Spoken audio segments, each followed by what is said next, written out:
Boa tarde, boa noite, bom dia. Passa todas as horas a minha entrevista na TVC. Tudo por você. Hoje eu estou com ele. Hoje, esse cara eu sou fã. Ele agora pode cair, que não perde ponto e nem perde classificação. Que ele agora é dono do seu pedaço. Diogo Hipólito. É Diego ou Diogo? Diego. Diego Hipólito. Hipólito eu sei, a família certo. Hipólito que eu amo. Bem-vindo. Obrigado, meu querido.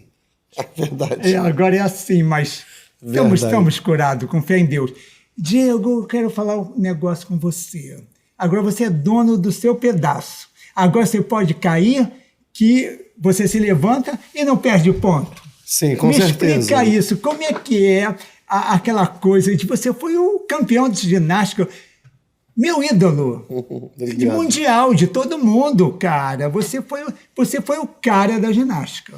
Obrigado. Não, eu agradeço. A gente tem um período na ginástica desde 2001 com grandes resultados. Hoje nós estamos num patamar muito bom da ginástica mundial, principalmente a feminina, as meninas e os meninos, né? O circo foi uma extensão daquilo que eu era. Depois que eu saí da ginástica, eu saí em torno de 2017, mais ou menos. Eu saí um pouquinho depois dos Jogos Olímpicos.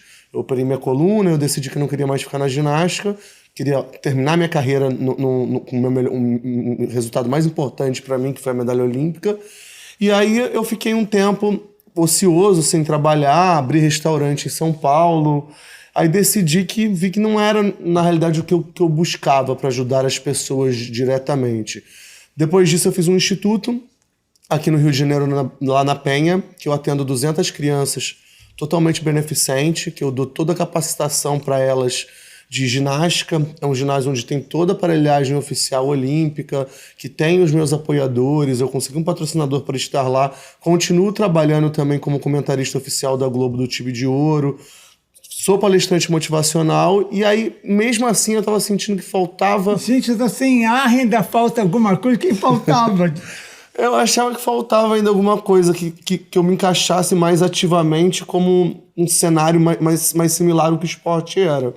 Aí eu tive um convite do Frederico para trabalhar na época no Heather Circus, que estava no Rio de Janeiro. Foi logo depois que eu voltei para o Rio de Janeiro, em meio à pandemia, e ele foi muito visionário, porque ele me ajudou realmente nessa questão de ter um entendimento que irmãos no circo tem a ver, né? O circo Sim. É muito de irmãos. Aí família, né? Isso. Aí comecei a trabalhar no circo. Antes eu tinha um número no circo. Aí fui ganhando espaço dentro do próprio Heather Circus. Acabei começando a ser também o mestre de cerimônia muitas vezes. Eu substituía o Fred quando ele não fazia. Então, como ele é muito compromissado, eu acabava que eu fazia muitas vezes. E eu peguei um gosto muito grande pela questão do circo. Eu gostava demais da magia do circo. Acabei saindo do Heather logo quando a gente estava no Leblon, por uma decisão minha mesmo, que eu estava me sentindo um pouco sobrecarregado, e eu tive uma oportunidade de abrir o meu próprio circo, o Circo Vostok, né? Que é um circo de tradição, de 150 anos, né, de existência, só que ele não funcionava há alguns anos. E como eu tinha tido essas experiências circenses, eu vi que era algo que é muito a minha cara. Eu falei, por que não a gente começar com uma outra proposta de Vostok, né? Um Vostok musical, um Vostok teatral, circense também em conjunto. A gente tem hábito de falar que o circo é só para criança, sempre acho que é para criança. Meu circo é um circo que ele é para qualquer idade. Qualquer idade que vai lá, você tem aquilo que mais move as pessoas, que é a música. Então nós temos 4 cantores, nós temos banda ao vivo, temos maestro, temos ar-condicionado na tenda, temos cadeiras de acrílico acolchoadas, temos telão de LED, temos os camarins, que é algo que me importava demais, que os artistas muitas vezes entregam demais para os outros, mas muitas vezes não são reconhecidos dentro da própria cultura, né?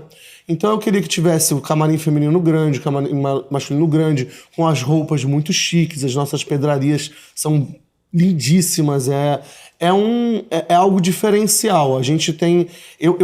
costumo falar para as pessoas que eu não mudo o caminho da roda, a mim. Então, eu segui o caminho da roda do que eu achava que era certo e o que eu não gostava das coisas, dos lugares onde eu fui de circo, que eu percebi, eu tentei não fazer igual. Assim como eu fiz na ginástica. Quem eu segui na ginástica foi a minha irmã, Daniele, e a Daiane dos Santos. Foram as pessoas que eu me inspirei. E o que eu concordava com elas, eu fazia igual. E o que eu não concordava, eu fazia da maneira como eu achava o ideal. Então, o mais legal que eu aprendi disso tudo é olhar no rostinho de cada pessoa e ver que aquilo move a vida delas. O nosso tema é cinema, então a gente tem momentos muito nostálgicos de filmes que marcaram gerações. Eu sempre convido as pessoas a fazerem uma viagem no tempo para a sétima arte e com as minhas palavras também, que eu tenho 3 entradas faladas, que de alguma maneira eu incentive as pessoas. E também tem um momento nostálgico meu, mostrando as minhas quedas olímpicas, com a música We Are The Champion, que é a música do Queen, que é campeão do mundo, que tem a ver muito com a minha história. Então aparece um vídeo motivacional também. É muito legal, porque eu quero que as crianças que vão lá, que não me conhecem dessa geração, que elas tenham uma oportunidade também de ver a superaçãozinha ali, um conjunto do filme. Tem momentos que eu canto também, eu faço aula de canto. Hoje eu só não fui porque eu estava um pouquinho baleado, tô um pouquinho voltando, me reabilitando, porque eu estava um pouquinho doente. Foi uma semana muito complicada, essas 2 semanas que a gente teve de espetáculo foram muito suadas, muitos ajustes, que o circo ele vai se caminhando, né? A gente teve pouquíssimo tempo para fazer um musical, contratar todos os artistas, comprar tudo do circo, pintar a lona, instalar a lona e apresentar e ter algo iniciado do zero. Então, se você vai lá, você fica impressionado. Você fala assim, nossa, é muito bonito, é do mínimo detalhe. A gente tenta que as pessoas não fiquem cansadas dentro do circo. Diferente do que é no cinema, a gente tem um intervalinho de 20 minutos ali para as crianças irem ao banheiro, para ir na praça de alimentação, porque além da questão de um bom atendimento que a gente tem dentro do circo, que o que é um bom atendimento para mim? Você está confortável lá. E os preços variam muito. Eles são acessíveis, como tem valores um pouco mais altos que também tem camarotes. Então, é muito legal. Você é meu convidado, com quem você quiser, sempre. Desculpa. Obrigado. Super, com quem você quiser. Tá muito bonito. Eu quero saber, além de você narrar seus episódios, mostrando suas quedas, a superação, lá em vídeo com a música do Queen, você também atua... Também atuo. Com quem? Com a sua irmã ou você sozinha? Não, solo? Nesse momento eu tô sozinho porque a minha irmã ficou muito doente, ficou muito debilitada, ficou quase 2 meses na UTI, minha irmã. Sério? Foi algo muito grave. Mas o que ela teve? Ela teve... Desculpe perguntar. É que ela teve... iniciaram com uma procura de uma coisa no hospital e era outra. Gente. Então, os sintomas que ela tinha estavam dizendo uma coisa, só que ela teve uma bactéria...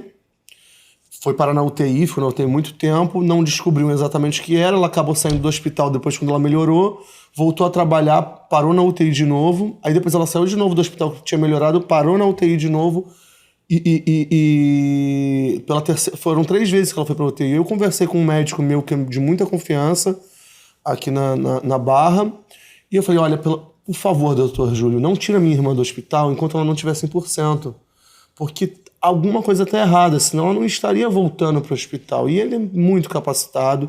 Eu deixei ele dessa vez para que cuidasse diretamente da minha irmã. Foram descobrindo, ela estava com uma sinusite muito pesada já, teve água no pulmão, ela teve tudo que você possa imaginar. Meu Deus, teve anemia, teve uma atleta, olha o perigo. Exatamente, e aí... Era uma bactéria. Uma bactéria, a bactéria estava quase chegando no cérebro, teve que fazer uma raspagem na face dela inteira. Ela ainda não está no seu 100%, ainda o rosto está um pouquinho inflamado, mas ela está em casa já. Tá em casa. Agora já trabalhando quando ela precisa, mas no circo ela vai voltar quando ela estiver no 100% dela. Sim. Porque a Dani, eu quero que ela trabalhe comigo tanto na apresentação, tanto como mestre de cerimônia, como tendo um número que ela queira ter. Ela participou do Dance Brasil da Xuxa, que ela ficou em segundo lugar. Então ela tem também uma parte artística muito bem colocada, né? Porque eu acho que todo ginasta ele é artístico, né? Já diz o nome, ginástica artística. Eu acho vocês um artista, eu tenho morro de inveja. Tenho tanta pergunta para fazer, mas voltando, o que você faz? Qual é o teu show no circo que você faz o teu show solo, além de você ser o locutor, o narrador? Então, a gente começa, na realidade, vou só fazer um resuminho do que é o circo. O circo ele tem uma experiência antes de entrar com a praça de alimentação, a espera, até porque é mais de uma sessão por dia. Então, enquanto o show ainda está terminando, tem pessoas já na praça de alimentação esperando para entrar. Quantas sessões são por dia? São 2 no sábado e 2 no domingo. Às 4h30 e às 7h30, lá no Shopping Aerotal, na Barra da Tijuca. Aqui na Barra. E vai ficar quanto tempo? A gente... Olha, o que eu queria ficar mínimo 3 meses. Eu queria ficar de 3 a 6 meses, mas depende muito de público a mim, sendo muito sincero, porque o circo ele é itinerante, ele anda. Sim. Então a gente já procura outra praça que seja possível, se não mas tiver... teu nome ajuda. Tá indo bem, de verdade. Por que não botou o teu nome, o circo? Porque eu precisava... O sobrenome é muito Eu vou te forte. explicar, porque... Hipólitos. Eu não queria iniciar algo totalmente do zero. Quem coordena tudo lá é o Fábio, que é já circense. O que eu sei fazer é apresentar e ter número. Eu não sei coordenar e gerir um circo. Entendi. Isso é o papel total do Fábio. Mas você tomou conta de tudo junto com o Fábio. Você mesmo falou que as predrarias são luxuosas, que contratou os artistas. Então foi ele junto contigo? Ele é o mentor? Os artistas é mais geralmente o Fábio. Ele, porque ele sabe quem é quem. Porque ele conhece muito. Ele foi um dos raros sócios, acho que o único sócio que o Beto Carreiro teve. O Fábio teve mais de 3 lonas. É uma pessoa que tem experiência circense. E o circo... E o teu show, como é que é? Isso, exatamente. Meu show é na segunda parte. Ele passa uma encenação minha olímpica no telão, que tem um telão bem grande. Aí mostra lá a cena quando fala é campeão do mundo. Eu entro com uma roupa de ginástica, toda cheia de pedraria, e faço acrobacias, peço aplaudo para as pessoas. É algo similar ao que eu fazia na ginástica, dando uma oportunidade de uma segunda chance de quem pode. Então, até hoje? Até hoje. Você mesmo operado? Faço. É mesmo? Claro. Que inveja, gente. Não, cirurgia tem 11, amigo. 11? É isso que eu quero perguntar. Daqui a pouco, após o comercial, eu vou fazer essa pergunta para ele. São 11 cirurgias. Eu descobri que todas essas pessoas que fazem a modalidade ginástica artística sofrem de algum problema, ou no joelho, ou encurtamento. Não sai daí não, a gente já volta.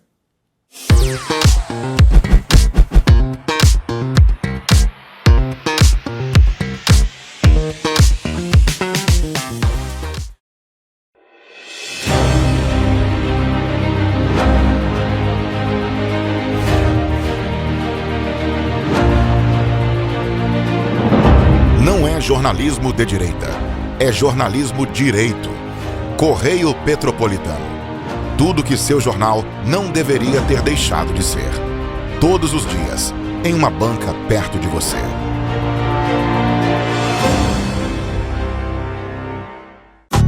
Rio de Janeiro, atração o ano inteiro. Tem descanso, tem folia. Noite e dia, alegria. Sol e praia, diversão. No prato ou copo, a festa, o bar, museu ou bloco. Show, cultura, história, gravado na memória e no seu coração. Rio de Janeiro, vem se apaixonar. Governo do Estado do Rio de Janeiro.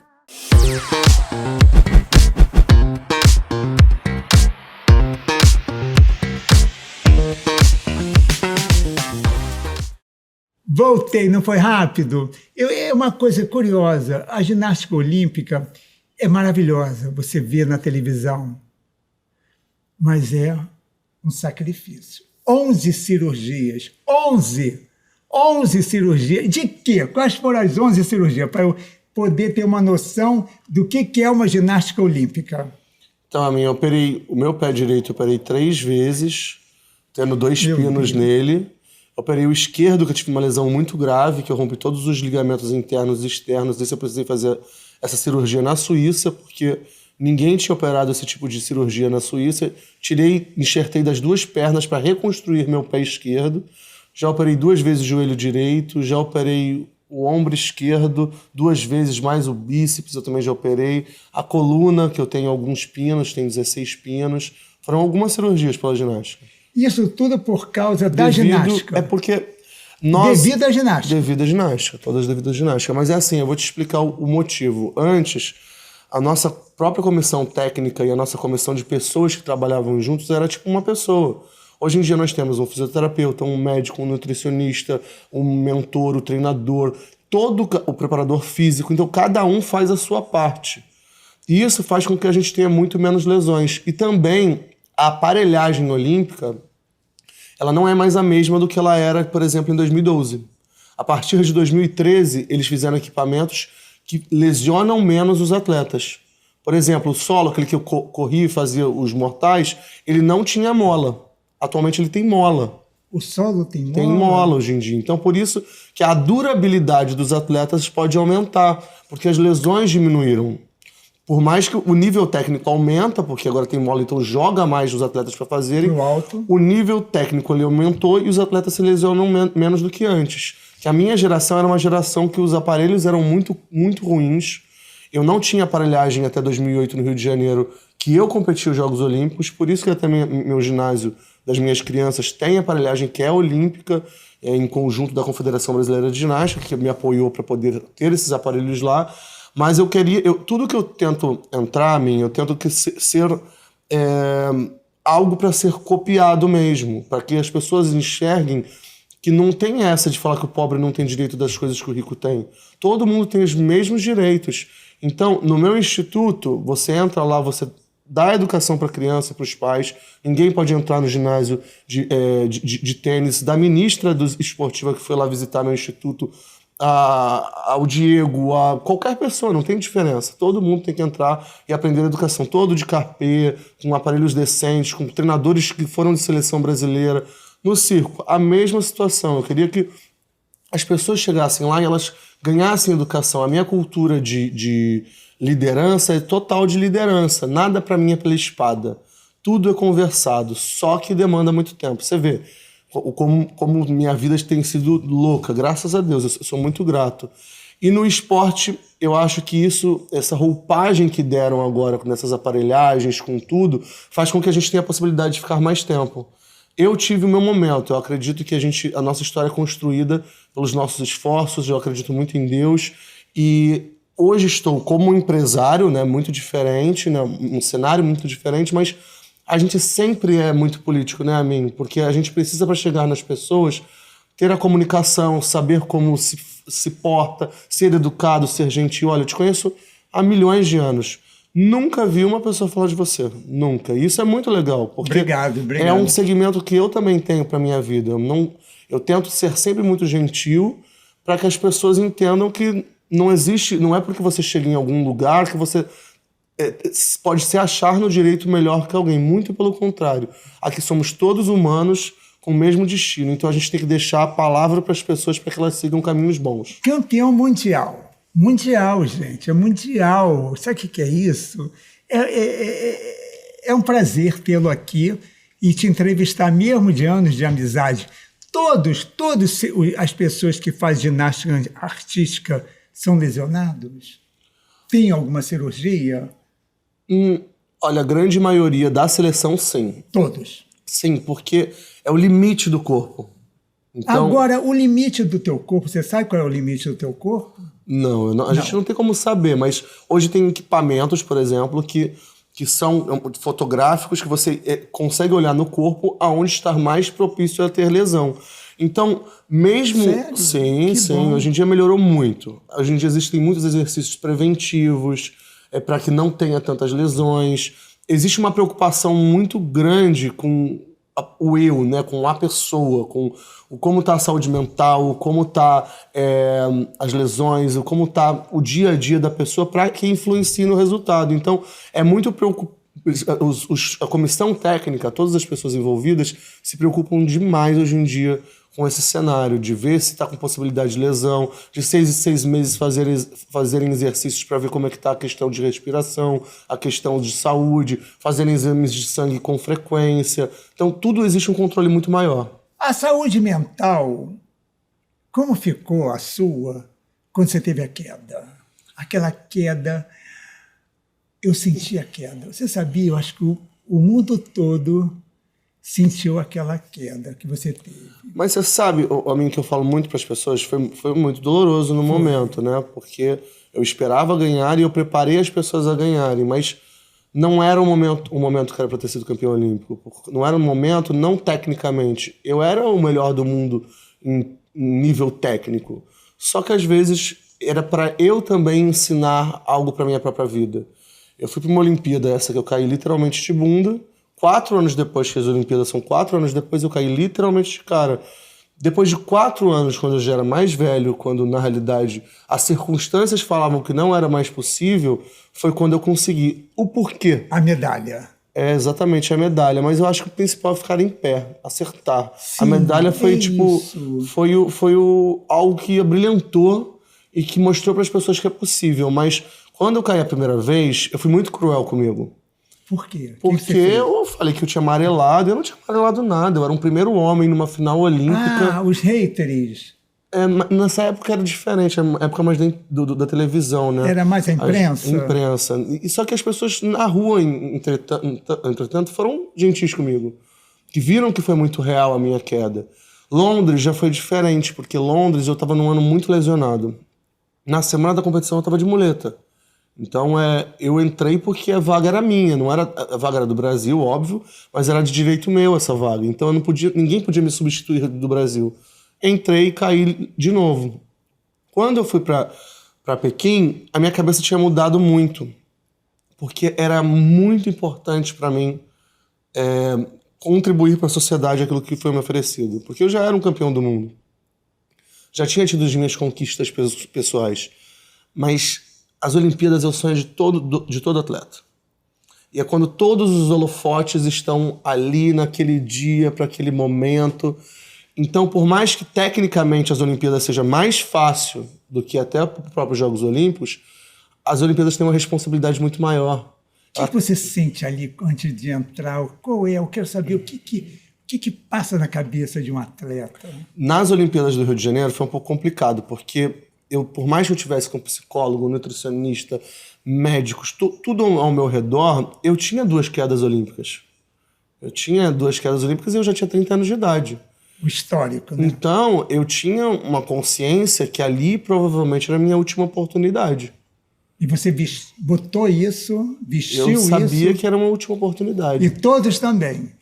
Sabiam E também. como é que você, na entrada, o que você pensou? Eu, antes de entrar, estava muito nervoso, sendo muito sincero. Nesse dia foi um dia é um dia que a gente lembra sempre, que eu lembro sempre. Minha perna estava tremendo muito, eu estava sentado. Eu lembro que eu estava procurando algum rosto de conforto, porque eu estava muito nervoso. E eu consegui olhar, por sorte, a gente competiu no Brasil. Eu vi uma fisioterapeuta que era muito minha amiga, que era a Denise Lécio, e o meu médico, que era o Dr. Paulo, que estavam lá próximos. E aqui, só de olhar foi um olhar de conforto. Fomos para entrar dentro do túnel, né, entrar para o ginásio. Quando chegamos no ginásio, 18 mil pessoas gritando seu nome. É algo que assusta, né? É inevitável você não ficar nervoso. Muito inevitável. Eu lembro que eu corri, fui até próximo ao tablado, o primeiro atleta competiu, quer dizer, a gente se apresentou e tal para os árbitros e voltamos. E como eu era o segundo competidor, eu não podia voltar para outro ginásio para aquecer. Eu tinha que esperar ali o primeiro atleta e ir. Então era cara e coragem. O primeiro atleta foi, o japonês, eu não olhei a série dele. E nessa hora eu tentei entrar numa bolha. Mas por mais que eu tivesse entrado numa bolha, é muito importante a gente saber que nós somos humanos. Então, isso que você faz regularmente no seu dia a dia, de ser feliz e de ter essa energia positiva para qualquer pessoa que você vê, você pode ter certeza que muitas pessoas você muda a vida. Muitas. Porque tem muitas pessoas que estão tristes, às vezes com motivos maiores ou menores do que o seu, só que você, pelo seu sorriso, pela sua empatia ao próximo, isso coopera muito para o ser humano. Eu falo muito disso nas minhas palestras. Mas muita gente também torce por uma queda. Sim, não, mas isso para mim, olha, eu falo uma coisa muito real. Muitas pessoas não vão querer o seu sucesso, é normal. Umas porque não querem trabalhar o quanto você trabalha, As outras porque cada um por um motivo. Outra porque pode não ter tido a oportunidade que você teve. A outra porque é menos talentosa. A outra porque é mais talentosa, mas é mais preguiçosa. Então, eu nunca entro nesse detalhe pra minha vida. Eu sempre me avalio. Eu falo isso nas minhas palestras também. Depois eu volto só ao assunto da Olimpíada. Que ninguém tem o direito de dizer até onde a gente vai. Só Deus e os nossos esforços. Então se agarre a quem gosta de você, quem acredita em você. Se a pessoa não acredita, o que ela vai influenciar na tua vida de verdade, efetivamente? Então deixa de lado. Liga para as pessoas que gostam de você. A vida é muito rápida. Ela passa muito rápido. E eu vejo muito isso, que é cíclico, tá? Eu já tive momentos aqui em cima, aqui no meio, embaixo, e eu sei conviver em todos os momentos. E sei cair novamente, eu sei levantar também de cabeça erguida. Eu sempre vou ter o direito de recomeçar. Eu, como empresário, eu comecei de uma maneira extremamente errada. Abri restaurante, fali, tive várias situações. O que eu me encaixei mesmo foi o circo. Porque ele é uma extensão do que o Diego Hipólito é. Sim. Eu sou um acróbata, eu sou um comunicador, sim, eu sou um artista. Então, já voltando só para os Jogos Olímpicos, para a gente não deixar de falar, quando eu fui subir as escadinhas, que tem 1,30 m mais ou menos para subir no pódio, o treinador veio e falou comigo assim: Diego, eu acredito em você, vai lá e faz sua parte. Foi muito importante escutar algo de incentivo naquele momento que eu estava muito nervoso. Mas mesmo assim, eu não vou ser hipócrita. Quando eu fui andando pro tablado, eu ficava pensando assim: Diego, seu idiota, pra que você veio aqui de novo? Por que você não desistiu antes? E aí eu me ajoelhei no tablado antes de começar a minha prova. E nessa hora, eu fiz oração, como eu sempre faço. E eu levantei e falei assim: Diego, o que você tá fazendo com a tua carreira? Levanta essa sua cabeça, vai lá e faz o que você veio aqui pra fazer, você treinou, você é merecedor. Quando eu levantei a mim, eu não escutei ninguém das 18 mil pessoas. Eu tava tão focado, fico até arrepiado, que eu já sabia tudo que ia dar certo. E aconteceu, eu fiquei em pé, eu não sabia que eu seria medalhista, eu não tinha nível de ser o segundo tecnicamente, eu era o terceiro melhor dos Jogos Olímpicos. Consegui a prata, muito próximo do ouro, só que valeu mais do que um ouro, porque foi um brasileiro real que passou por todas as circunstâncias que todo mundo passa. Vim muito de baixo, fui vendedor ambulante na praia de Copacabana, meu pai era motorista, manobrista na Estela Torreão. E com muito esforço, chegamos onde chegamos. Então, e chegar onde a gente chegou não é questão financeira não, tá? É questão de ter a mentalidade de quanto a gente se esforçou e de quanto é possível sim chegar aonde a gente quer. Então, eu sempre vou ser um incentivador de pessoas críticas, já tem muito. Sim. A medalha de ouro não é de ouro. Não. Eu já vi na sua casa. Não, ele me mostrou uma vez na casa dele. Não é folheada. E às vezes sai até a tinta. A medalha de prata também não é de prata. Agora eu queria saber o seguinte: quanto ganha? É uma curiosidade particular. É uma coisa notória. Eu quero saber quanto ganha o medalhista de prata, quanto ganha o medalhista de ouro. Das Olimpíadas? Não ganha nada? A minha geração ganhava 15 mil reais. 15 mil reais? 15 mil reais, o ouro, a prata e a bronze. Que ganhava de um patrocinador que que estava no Rio de Janeiro. Pequim, é um patrocinador Pequim que pagava? não ganhava nada. Pequim, nada? Mas para Tóquio eu fiquei sabendo que era 300, 200 e 100, eu acho. Era um negócio assim. 300 mil? Isso. Em Tóquio. Tóquio. É patrocinador que paga? Eu acho que era o Comitê Olímpico Brasileiro. Eu não, então, isso eu não sei te informar. Comitê Olímpico, no teu caso lá, não pagou nada para você? Na época, nada? Na minha geração, via um dos patrocinadores que eles conseguiram, pagou 15 mil pela medalha de prata. Tá, e você ganhava dinheiro como para se manter? Eu tinha meus patrocinadores, meu clube, a Confederação Brasileira de Ginástica. Eu sou patrocinado pela Caixa já há 18 anos. Eu ainda sou patrocinado pela Caixa. Entendi. Desde então, 2006 a Caixa graças a aplausos aos patrocinadores. Você Sim, vê que o cara certeza. Medalhista de ouro deve ter ganhado uma fortuna. Eu imaginava isso, que quanto ao time de Copa do Mundo de jogador de futebol, eles ganham uma fortuna dividido entre eles. É uma fortuna. Então, que a CBF, sei lá, paga. Mas você não. Não, a ginástica... Eu tive bons patrocinadores. Amém. Eu não posso reclamar nada da minha carreira desde o momento que minha irmã foi medalhista mundial em 2001. Eu não posso reclamar de absolutamente nada de patrocínios e financeiro, porque eu fui muito privilegiado num país que é de tanta falta de credibilidade em tantas coisas ainda. Então, eu tive a possibilidade de ter Eu tinha vários patrocinadores. Eu tinha a Adidas, eu tinha a Caixa durante muitos anos, eu tive a Golden Cross, eu tive inúmeros patrocinadores. Eu tinha eles todos em conjunto. Eu tinha o Flamengo, que eu ganhava da seleção. O Ministério depois começou a ter um plano governamental para os atletas que ficavam entre os 20 melhores do mundo, que tinham um salário super adequado. Então, eu nunca posso reclamar de nada da ginástica com o Diego depois que eu tive os resultados. Quantos anos você tá? Eu tô com 37. Já é milionário? Eu tenho as minhas coisas. Depois que ele falou isso tudo, não, porque todo maluco diz que não é maluco. Todo milionário também diz que não é milionário. Mas você pode parar de trabalhar monetariamente, não estou falando eu tenho as minhas coisas, amigo. Ótimo. Então tá, pode. Então ele pode parar. Mas me diz outra coisa que eu quero falar sobre essa coisa da Olimpíada, essa saúde mental. O que é saúde mental na Olimpíada? O que eles sofrem de quê? A pressão? É que você imagina só, esses atletas, a grande maioria, não tem nenhuma visibilidade durante 4 anos. Chega no ano dos Jogos Olímpicos e tem uma cobrança como se fosse um jogador de futebol que ganha milhões para estar lá. Não estou julgando os jogadores de futebol, porque a grande realidade do jogador de futebol, poucos ganham o que os grandes ganham. Sim. E futebol é um comércio. Então envolve muitos atletas que têm uma visibilidade muito grande, move redes de televisão, move a internet. Eu não tenho nada a julgar sobre isso, é um comércio. Só que imagina só, um atleta olímpico que não tem nenhuma visibilidade durante 4 anos, chega com uma responsabilidade igual a de uma pessoa que teve todo o amparo e apoio durante todo esse tempo, eu não concordo.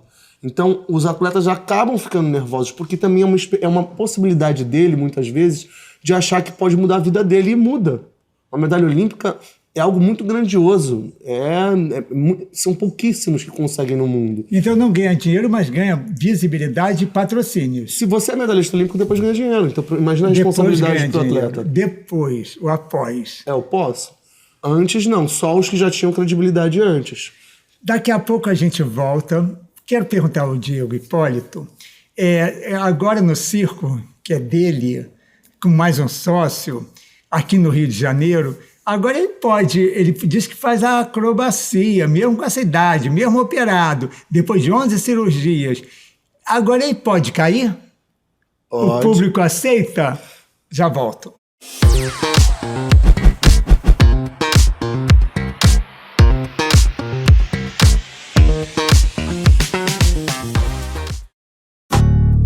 Janeiro, atração o ano inteiro. Tem descanso, tem folia. Noite e dia, alegria. Sol e praia, diversão.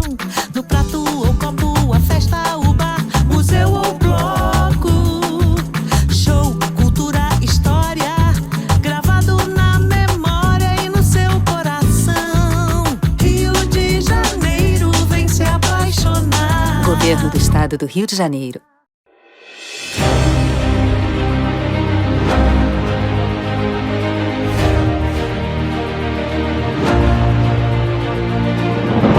Não é jornalismo de direita, é jornalismo direito. Correio Petropolitano. Tudo que seu jornal não deveria ter deixado de ser. Todos os dias, em uma banca perto de você.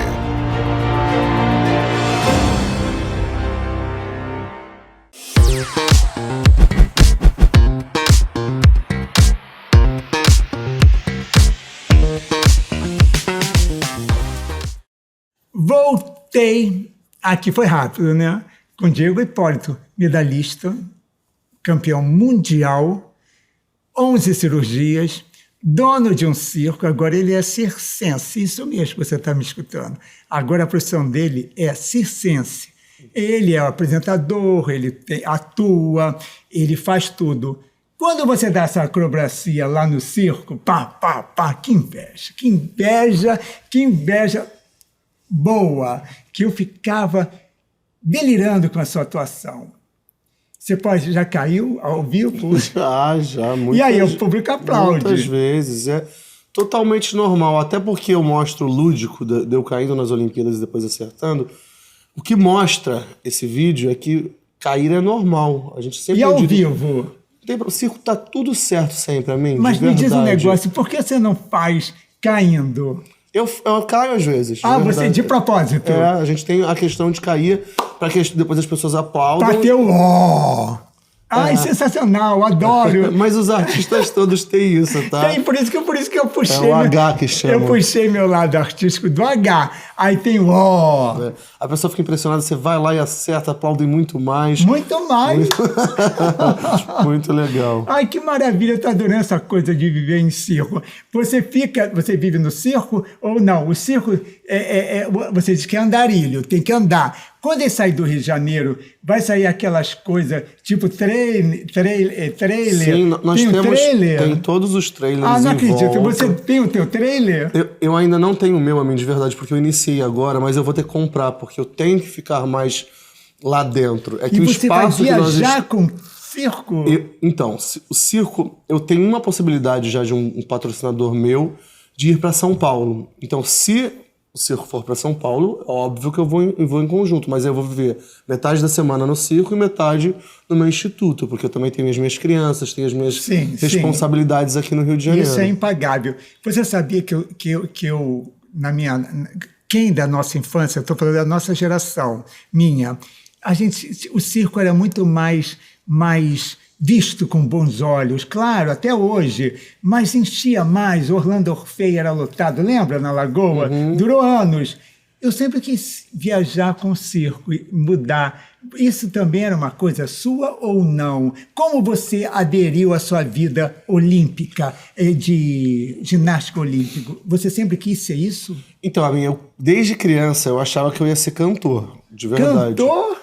Que cantor. Maravilha! Eu participei até do quadro do Luciano Huck cantando. E ganhou? Não, quem ganhou foi a Glória Groover, né? Claro, Glória eu vi. Groover, poderosa, maravilhosa. Mas Poderosa. foi uma super oportunidade para também as pessoas me verem de outra maneira. Sim, eu vi. Mas eu quero saber, na infância, você quis ser cantor? Na minha infância eu achava que eu ia ser cantor. Aí, muito jovem, eu já sabia fazer mortal no chão. E eu seguia muitos passos sozinho, com 7 anos de idade. Mortal? Sim, no chão. Então, eu nasci realmente para esse momento que eu tive com o esporte, né? E aí, fomos para o Rio de Janeiro com 8 anos de idade, por influência da minha irmã, que foi toda a família. Fiquei todos esses anos no Rio. Depois de não ser mais atuante na ginástica, isso desde 2017, 2018, mais ou menos, eu comecei a trabalhar ainda com a ginástica com a Globo, comecei a trabalhar na seleção que eu ainda trabalho, eu vou nas competições ainda, eu sou comentarista das competições, eu vou para ajudar as crianças, mas eu sentia que faltava ainda alguma coisa para entrar fazer algo que realmente fosse igual ao esporte para mim, que o esporte, a ginástica tem um prazo de validade. Não é assim X, olha, o Diego vai ficar até tantos anos, o fulano até tantos anos, mas é corpo. Então, a gente precisa ter um prazo de validade. Meu número, por exemplo, no circo, ele vai ter um prazo de validade. Eu não vou conseguir fazer um número para sempre, porque eu vou ficando mais velho, vai me atrapalhando, eu posso ter lesões. Então, eu estou fazendo agora, no começo. Eu não sei quantos anos eu vou fazer o meu número. Como apresentador, a nossa fala, se a gente cuidar, a gente tem sempre, né? Então, motivar as pessoas. Isso que você falou do Orlando Orfei é muito legal, porque o Heather, que era o circo que eu trabalhava, foi motivado pelo Orlando Orfei. Então, eu tenho a questão do circo muito pelo que o Fred me motivou. Depois que eu entrei com o meu circo, foi uma pessoa que foi motivada pelo Orlando Orfei. Então, para mim é muito legal, porque eu entrei num cenário que eu entrei de cabeça mesmo, eu gosto, eu vivo diariamente lá, eu sou realmente uma pessoa que vejo que sou dono, porque eu cuido de tudo, eu quero que todas as pessoas estejam sendo bem tratadas. É do mínimo detalhe, da pessoa ter um cafezinho para tomar, que ela tenha fruta ali à vontade, tenha um banheiro decente, tenha ar-condicionado, que ela possa, na realidade, ter uma área de convivência, tenha um lugar para sentar. E isso foi algo que eu me preocupei sempre muito como atleta e me preocupo como artista também. Você comentou uma coisa que eu sempre falo, na realidade, não é que eu sou a circense agora. Eu sempre serei um eterno atleta e agora sempre serei um artista de circo, sempre, eternamente. A gente não deixa de ser, né? Eu não sou mais atuante na ginástica, mas sempre serei eterno ginasta. É o mesmo frio na barriga quando você entra no circo agora para atuar ou no tablado? Olha, eu tava mais nervoso pro primeiro dia, eu tava muito nervoso. Aí uma pessoa chegou pra circo? mim... a pessoa falou pra mim assim, nossa, mas você competiu numa Olimpíada? Você sabia que isso entrou na minha mente? Foi ótimo. Que aí eu já entrei à vontade. Sim, Eu por falei isso assim, que eu perguntei. eu vou falar o que eu quero falar. Vou falar palavras minhas. E o circo, eu peço todas as vezes que eu tenho a minha oratória, que Deus coloque as palavras pra mim para que eu dê conforto pras pessoas. Independente de crença, amigo. Porque assim, nós somos um país laico. Cada um acredita no que quer acreditar e eu respeito qualquer tipo de crença. Só que eu gosto de falar aquilo que eu creio que motive as pessoas, que são bons gestos, boas atitudes. E eu sempre peço para ser usado para que, de alguma maneira, as pessoas saiam de lá mais felizes. Tem mais alguém, além da tua irmã, teu pai, tua mãe, ou outro teu irmão, que ele tem uma família no circo te ajudando ou não? Tem o meu primo, Guilherme, Teu primo, que foi ginasta também. E ele faz o quê? Ele, na realidade, ele fica mais no receptivo ali, olhando o que está acontecendo. Tá, e me diz o que acontece no circo. O que tem no circo? Ele falou que tem trapézio, mas não está usando. Tem aquele Globo da Morte. Nós temos o Globo da Morte como nosso tema... Que eu sou motociclista, eu adoro moto. Como nós somos um circo-cinema, então é o Globo de Ouro. Ah, é o Globo de Ouro? Ele é dourado. Moto? Ah, adorei. Ele é dourado. Adorei. E quem mais tem? Nós temos tem palhaços, mágica? nós temos mágicos, nós temos... temos trapezistas, mas a gente não está usando ainda porque não compôs. Temos o Icários, que é um número que um casal faz. Nós temos porto-coreano. Nós temos poli... que a Charlene faz, que é tipo polidense, só que é muito difícil. É um número poderoso, lindo. Nós temos o pêndulo, que quem faz é o nosso... Eu considero o nosso cargo-chefe, é o nosso principal número. O nosso profissional, ele é muito, muito incrível. O que é o pêndulo? O pêndulo é como se fosse... Você imagina um pêndulo de verdade, que um lado sobe e outro desce. Sim. É uma pessoa que fica aqui rodando nas alturas, em torno de 8 metros. Roda por fora, por dentro, e é excelente. É excelente. Então, quando tudo isso está acontecendo, nós sempre temos os cantores em palco, os cantores cantando ao vivo, a orquestra toda vista. Então, é um grande musical mesmo. Agora, eu fui uma vez num circo, eu não vou falar o nome, tá? Um circo famoso que ficava muito na Praça 11. Aí eu vi uma pessoa, o locutor, né, respeitável público, né, com sotaque argentino, ou um sotaque, nunca é um sotaque carioca. Aí apresentava todos os artistas do circo em nomes ingleses, John, ou então não sei o quê. Aí eu falei, entrou um cara que eu fiquei fascinado e falei, pô, esse cara americano ou inglês deve ser o máximo. Eu fui lá no camarim conhecer ele. Brasileiro. Aí eu falei, oi! Mas eu tenho mais pra te contar também depois. Era nordestino, me conta. Eu fiquei chocado. Eu fui num circo também, visitei um circo. O nosso não, nós temos venezuelanos, chilenos, nós temos... Quem a gente fala é porque é mesmo.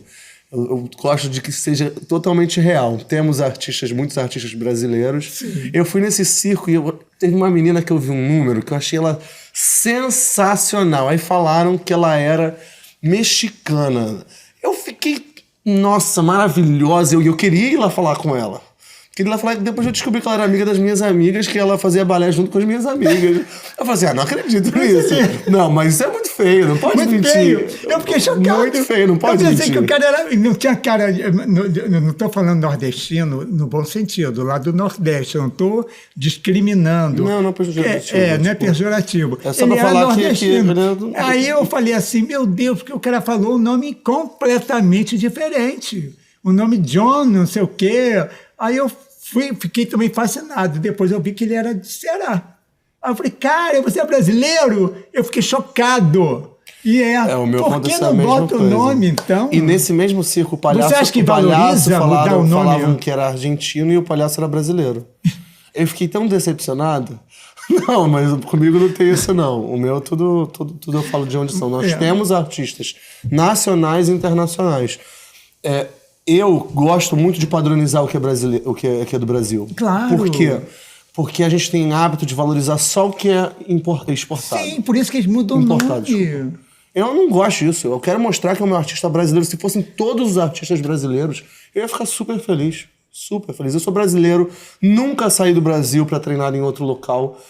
A ginástica eu tive várias possibilidades de sair do Brasil, mais valorizadas financeiramente do que do Brasil, e eu nunca saía porque eu me construí meu nome aqui. Então eu gosto de que a gente valorize e mude aqui, entendeu? Eu não tenho pensamento, por exemplo, de um circo para fora do Brasil. Não tenho essa visão. Olha, a gente já volta. Agora vem as perguntas. Tem muita gente mandando perguntas. Obrigado, você que é de Petrópolis, você que é de Teresópolis, você que é da onde você for. Obrigado. A gente já volta com as perguntas de vocês. Você de casa, você mesmo com quem eu estou falando. Já voltamos na TVC, Tudo por Você, com Diogo Hipólito, campeão mundial.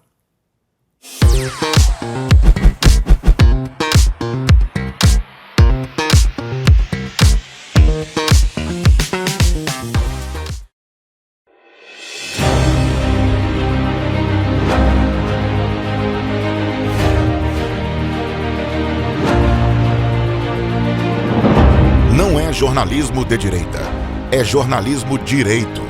Correio Petropolitano. Tudo que seu jornal não deveria ter deixado de ser. Todos os dias, em uma banca perto de você.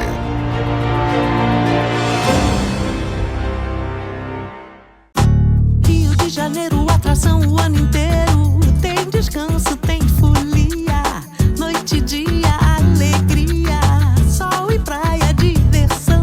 No prato ou copo, a festa, o bar, museu ou bloco. Show, cultura, história. Gravado na memória e no seu coração. Rio de Janeiro, vem se apaixonar. Governo do Estado do Rio de Janeiro.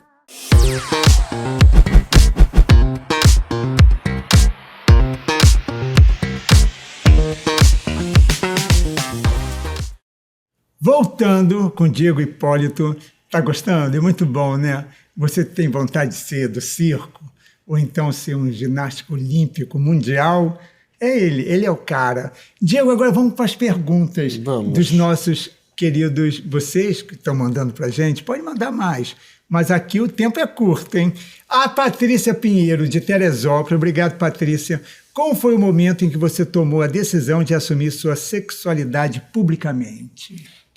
Você sabe que pra mim isso nunca foi um tabu, assim, depois que eu me encontrei como pessoa, que eu entendi o que eu era. E eu acho que a situação nem foi por exposição. Eu não pensei, eu quero fazer isso porque eu quero mostrar que eu... Não foi nada disso. É que nós temos pessoas que sofrem e morrem sem saber e sem se entender. Então, quando você vê uma pessoa que conseguiu conquistar a sua vida, conseguiu fazer as coisas e fala, expõe que nós somos todos iguais, que temos os mesmos, que temos defeitos, qualidades, mas que vivemos e tá tudo bem. Que o que importa para mim é o amor, é a felicidade. Então, isso não era um tabu para eu falar, mas um repórter me perguntou, e se me perguntar, eu não vou mentir. Para que eu iria mentir? O repórter do UOL me perguntou se eu era gay, e eu falei que sim, que para mim isso daí era indiferente, que eu achava que todo mundo já sabia. Foi isso que eu falei. Eu achava que todo mundo já sabia. Eu só nunca tinha falado, porque não ia escrever, olha, gente, sou gay.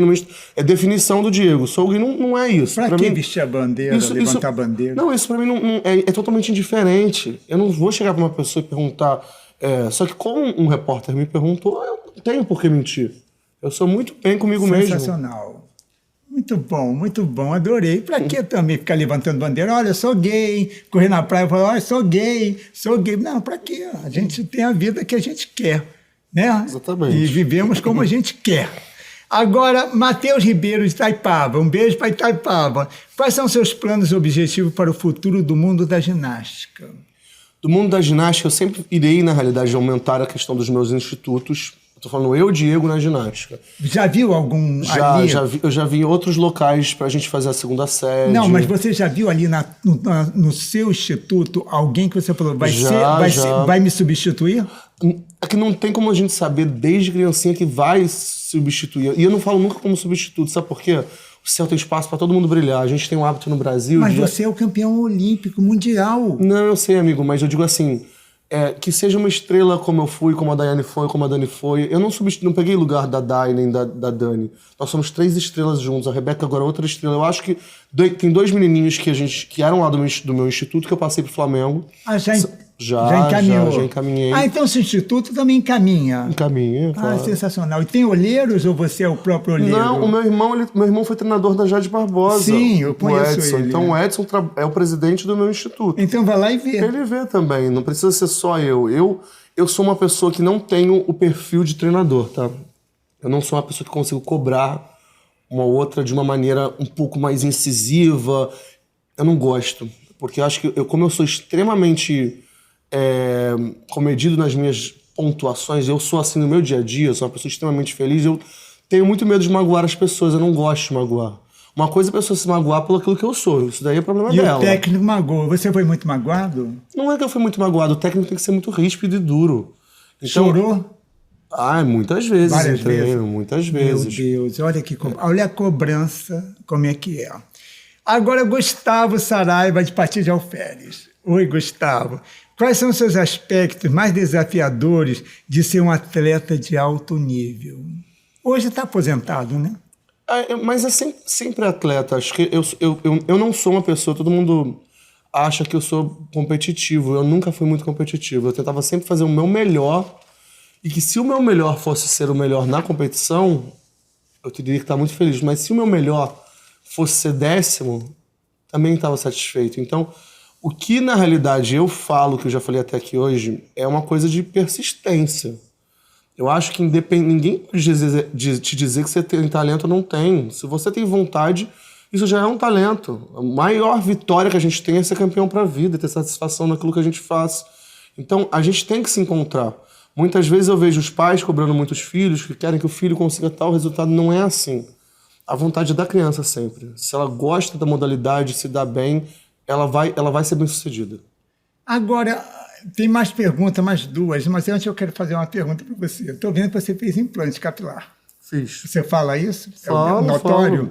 Falo. O David Brasil também, um grande amigo meu, fez implante capilar. Você fez como? O David tirou da barba e botou aqui, mas não funcionou muito. Você, estou vendo que é maravilhoso. Como é que? O que você fez? Eu tirei de trás, amigo. De trás. E coloquei na frente.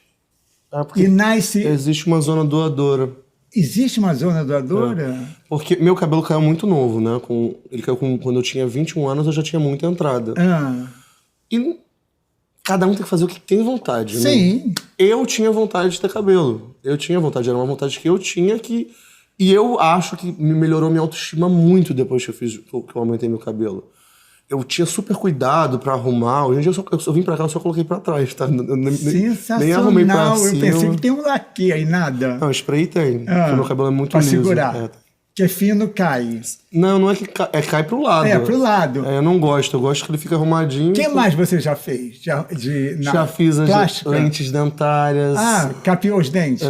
O nariz dá uma pontinha aqui. Você fez plástica? Não, eu fiz essas harmonizações, né? Faciais. Eu aumentei um pouquinho aqui e aumentei um pouco aqui. Como? É com ácido hialurônico, não é? Eu sei, mas dura um período e depois você tem que refazer? Eu não sei. Olha, eu fiz, desde que eu comecei a fazer, eu faço há muitos anos, tá? Você faz isso muitos anos? Muitos anos. Você vai repondo, então? Tá. Muitos anos. Entendi. O rosto nunca volta a ser como era antes. Mas só que eu me preocupo muito com harmonização facial, porque eu vejo pessoas fazendo um exagero. Sim. Então, e todo procedimento que você vai fazendo tem que ser aos poucos. Você não pode chegar e fazer uma coisa no rosto e mudar teu rosto inteiro. Preencher o lábio? O lábio, eu fiz tatuagem. Como é que é a tatuagem? Você pensou? É como se fosse... Sabe a micro que faz Sim, micropigmentação. Você faz no lábio também. Em rosa? Ou a cor que você queira? Pode deixar mais vermelho. E a barba você deixou por opção? Então, a barba é porque eu prefiro estar de barba hoje em dia.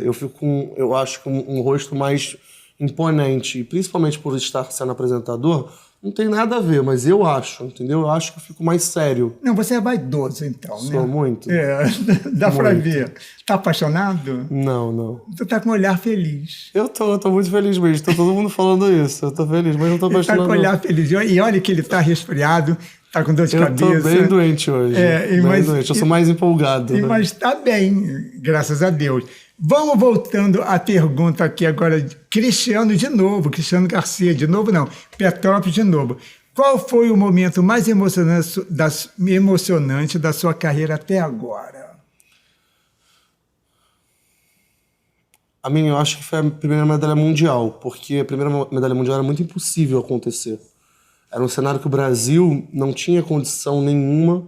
Então, de importância é essa. Ele perguntou o mais importante. O mais importante. Não, o importante é esse. Emocionante. Emocionante. Emocionante, com certeza, Jogos Olímpicos do Rio de Janeiro. É mesmo? E a mais importante? Medalha mundial. A mundial? A primeira medalha mundial. Porque Sim. era tudo muito impossível. Não era real um homem brasileiro ser medalhista mundial. E eu me tornei o primeiro campeão do mundo da história da ginástica masculina. Então, esse foi muito mais relevante para mim. Mas a medalha olímpica, ela teve foram muitos anos não desistindo de mim mesmo.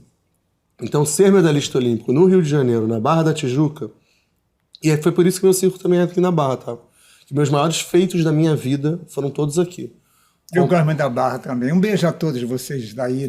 Todos os meus maiores feitos foram na Barra. Primeira conquista de um imóvel para minha mãe, a medalha olímpica, a medalha ser campeão pan-americano. O meu circo eu também queria que fosse aqui. Sensacional. Você é barrista e barra. É barra de barrista. Barra de barrista. Agora, a Luma Andrade, Petrópolis, é uma boa pergunta essa. Obrigado, Luma. Já sofreu preconceito no esporte? Já, com certeza. Quando eu era mais novo, muito, por sinal. Porque, principalmente porque quando você é criança. Eu não sabia que eu tinha... que eu aparentava ser gay desde criança. Então, e isso, muitas vezes, o próprio treinador foi falar com a minha mãe. Então, isso são coisas que, tipo... Reclamando? Não, falando pra eu não cuidar, que se não cuidasse eu ia ser gay. Isso aqui eu nasci assim. Mas a tua família tem cabeça aberta? Minha mãe é o máximo, mas mas você sabe que quando você é oprimido por muitas situações, em muitas instâncias, você acaba ficando com E você soube disso? Que o treinador falou isso pra tua mãe? Muitos anos depois. Tua mãe contou? Muitos anos depois. Tua mãe contou. E você ficou chocado? Amigo, de verdade, eu não me choco mais com ninguém. Eu acho que as pessoas são tão malucas que eu tenho as minhas virtudes de pensamento e eu vou sempre seguindo elas. Então, às vezes a pessoa não teve um conhecimento tão bom, não teve uma educação tão legal quanto eu tive com os meus pais. Meus pais me educaram muito bem. Meus pais são sensacionais. Se você conhece meus pais hoje, conheceu ele 20 anos atrás, eles são iguais. Agora, e preconceito entre vocês? Quero dizer, o outro atleta teve rixas, brigas, intrigas? Olha, eu não sei se é porque o que eu fazia com a ginástica? Eu nunca pensava sobre a questão da minha sexualidade. Eu me descartava como pessoa. Claro, você ficava profissionalmente. Eu era tão focado que a ginástica era a minha mudança de vida que eu entrava de cabeça como uma responsabilidade que Deus tinha me dado, que eu achava que eu tinha que ser um multicampeão para mudar a realidade da minha família. Essa é a grande realidade. Eu comecei a amadurecer muito mais depois de perto de 30 anos de idade. Eu tinha uma vida, na realidade, receosa com muita coisa. A gente cria várias coisas na nossa cabeça que muitas vezes são os fantasmas que a gente mesmo colocou. Nunca teve ninguém me fazendo absolutamente nada de super errado relacionado a eu ser quem eu sou. Você tinha que ter uma alimentação rígida, não podia engordar, não podia isso. Os homens não têm muito problema com peso, então eu nunca tive muito problema com isso. Meu problema maior era que eu precisava me alimentar. E eu tenho falta de apetite, então eu como muito pouco. Então, o meu problema era realmente ter que me alimentar mais. Gente, que loucura. Tem tanta gente com tanto apetite, então, principalmente no inverno. Agora, para finalizar, eu quero que você... Quantas pessoas cabem no circo? São 1.240. Gente, é um canecão, antigo canecão. É uma grandiosa casa. Você tem que ir lá ver que você vai entender o que eu estou falando. E quais são os dias que tem o circo? Nós estamos nas quintas e sextas. Nessa câmera aqui, convidando o público. Gente, eu sou o Diego Hipólito, como a gente viu aqui na entrevista. E estou com o meu circo, Vostok, que tem mais de 150 anos de tradição. Nós estamos no Shopping Aerotown, na Barra da Tijuca. Na parte dos fundos do estacionamento, tem 2 estacionamentos, é no segundo estacionamento. É um musical circense com praça de alimentação, telão de LED, ar-condicionado e muito mais, né? Estamos às 8 horas da noite, tanto na quinta quanto na sexta, nos sábados, domingos e feriados, às 4h30 e 7h30. Vamos lá? Gente, é muita sessão. Gente, é muita loucura. Que maravilha isso. Olha, eu espero que vocês tenham gostado da entrevista. Hipólito, amo a família, sou teu fã mesmo, fã, né? Campeão mundial. A medalha de ouro não é de ouro. Eu adoro essas fofocas básicas, aquelas bobagens. Não ganhava dinheiro como medalhista, não. Graças ao patrocinador. É uma história de vida sensacional. E agora um complemento que todo mundo idealiza na infância, desde a infância.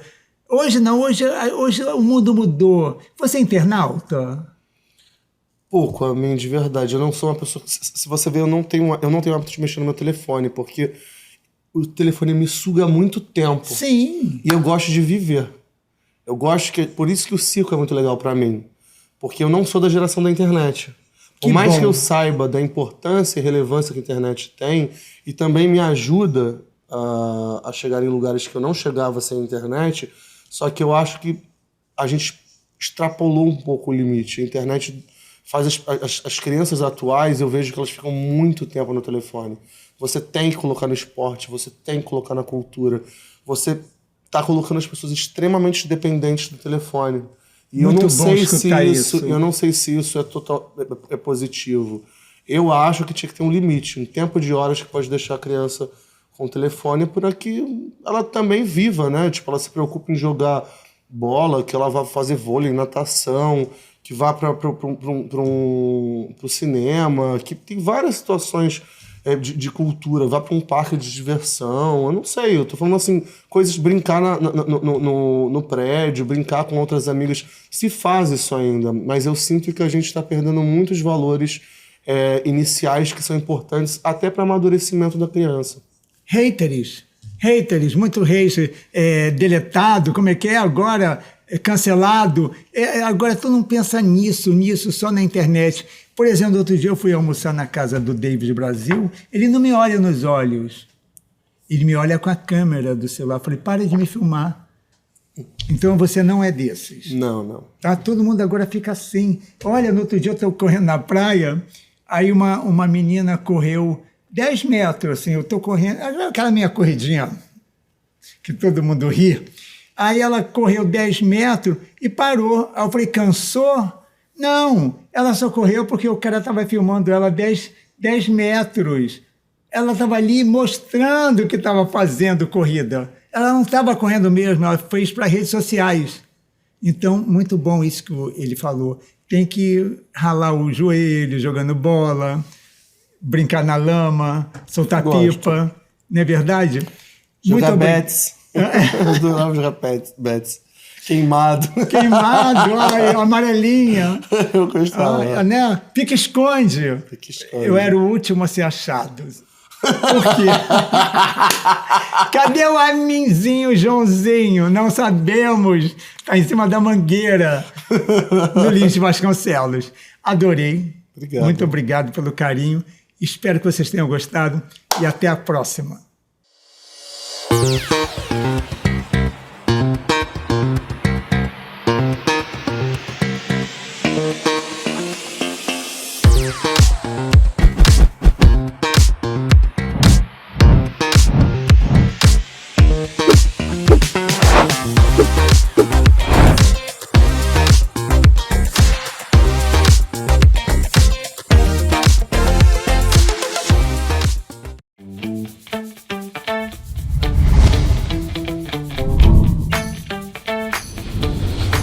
TVC, a TV do Correio da Manhã.